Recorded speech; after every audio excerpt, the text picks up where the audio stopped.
Salam Vincenzian. Hari ini adalah hari istimewa bagi seluruh umat Kristiani, khususnya bagi keluarga Vincenzian, yaitu hari lahirnya Kongregasi Misi yang ke-405. Tim Rehavin mengucapkan selamat ulang tahun Kongregasi Misi, Evangelisare Popiribus Misitmi. Kita diutus untuk mewartakan kabar gembira kepada orang miskin. Dalam Injil hari ini, Santo Lukas menceritakan peristiwa pertobatan Santo Paulus. Peristiwa yang mengubah secara radikal hidup Santo Paulus setelah ia berjumpa dengan Yesus. Hal ini seperti juga dialami oleh Santo Vincentius. Pertobatan Santo Vincentius untuk membangun wajah gereja yang berbelas kasih. Bersama Romo Antonius Gigi Julianto CM, selamat mengikuti Rehavin hari ini. Tuhan memberkati. Salam damai Kristus, saudara-saudari yang terkasih, salam Vincenzian. Hari ini adalah pesta pertobatan Santo Paulus yang dia sendiri tidak pernah berjumpa dengan Yesus secara langsung ketika Yesus berada di dunia. Namun setelah mengalami pertobatan dari seorang yang menganiaya umat Kristen menjadi seorang rasul yang dengan gagah berani mewartakan Yesus Kristus yang bangkit. Santo Paulus menjadi seorang rasul Yesus yang penuh semangat dan berani mati demi Kristus. Pertobatan Santo Paulus yang gereja pestakan hari ini bagi gereja menjadi undangan atau ajakan untuk membangun sikap tobat dalam hidup kita. Pertobatan dari cara hidup yang lama, yang jauh dari Allah, menuju cara hidup yang membangun relasi dengan Allah kembali. Cara hidup yang sesuai dengan kehendak Allah. Seperti Santo Paulus teladankan bagi kita.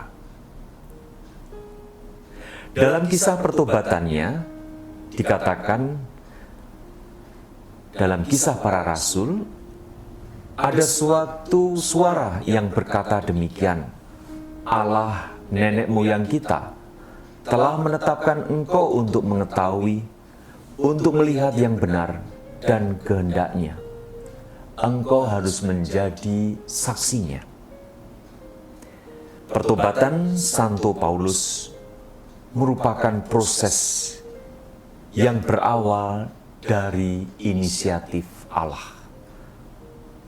Mungkin kita dapat bertanya, kapan aku pernah mengalami suatu peristiwa pertobatan? Mungkin kita juga masih mempunyai kerinduan untuk mengalami pertobatan itu. Saudara-saudari yang terkasih, sahabat Rehavim dimanapun berada, sakramen baptis yang kita terima menjadi awal terjadinya pertobatan kita. Sakramen baptis yang kita terima menjadi saat hidup kita diubah. Salah satu bentuk dari pertobatan itu, kita menjadi saksi untuk memberitakan Injil kepada segala makhluk. Saudara-saudari, menjadi saksi bukan berarti harus menjadi imam, menjadi bruder, menjadi suster, atau katekis. Tetapi kita semua diutus memulai pertobatan dari hidup kita sendiri terlebih dahulu dengan cara melakukan kebaikan-kebaikan meski kecil sekalipun setiap hari. Dalam bacaan Injil yang kita dengarkan hari ini, bahwa kita yang dibaptis, tandanya adalah Yesus mungkin juga dikatakan juga ya dalam bacaan tadi mengusir setan. Ya. Kalau kita yang dibaptis ini bisa mengusir setan, bukan berarti harus menjadi seorang eksorsisme, tetapi mempunyai daya untuk melawan kecenderungan-kecenderungan berbuat dosa dengan berbuat kasih kepada sesama.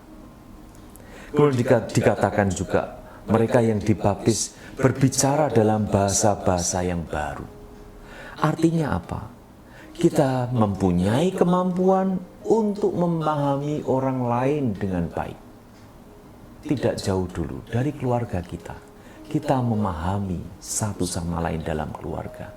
Suami memahami istri, istri memahami suami, orang tua memahami anak, anak-anak memahami orang tua. Itulah sebetulnya bahasa-bahasa yang baru. Juga bersikap ramah terhadap semua orang. Keberanian untuk mengalami penderitaan, memasuki peristiwa-peristiwa yang mungkin tidak sesuai dengan keinginan kita. Meletakkan tangannya atas orang sakit bukan harus menjadi tabib penyembuh, melainkan menjadi pribadi yang membawa kedamaian, sukacita, serta harapan bagi mereka yang mengalami penderitaan. Sahabat Rehavim yang terkasih, pesta pertobatan Santo Paulus juga dijadikan hari jadi kongregasi misi, yang adalah pendirinya Santo Vincentius. Hari jadi CM yang bertepatan dengan pesta pertobatan Santo Paulus mempunyai alasan karena Santo Vincentius melakukan khotbah misi yang pertama pada pesta pertobatan Santo Paulus 25 Januari 1617 di Folleville. Khotbah Vincentius ini menggerakkan banyak umat untuk melakukan pembaruan diri dalam hidup iman. 8 tahun kemudian, yaitu 1625, menjadi formal berdirinya kongregasi misi. Akhirnya saudara sekalian, teladan pertobatan Santo Paulus juga bisa dikatakan pertobatan Santo Vincentius menjadi undangan bagi kita umat Allah untuk menghayati hidup iman secara lebih baik.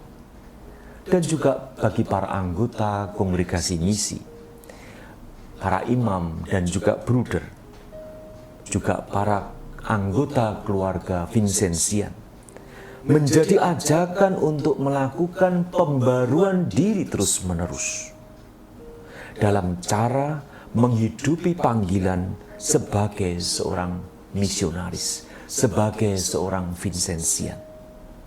Bagi orang miskin dengan hati yang penuh belas kasih. Semoga pesta pertobatan Santo Paulus juga berdirinya kongregasi misi menjadi saat bagi kita semua untuk membaharui diri kita semakin lebih sesuai dengan kehendak Allah. Tuhan memberkati. Aku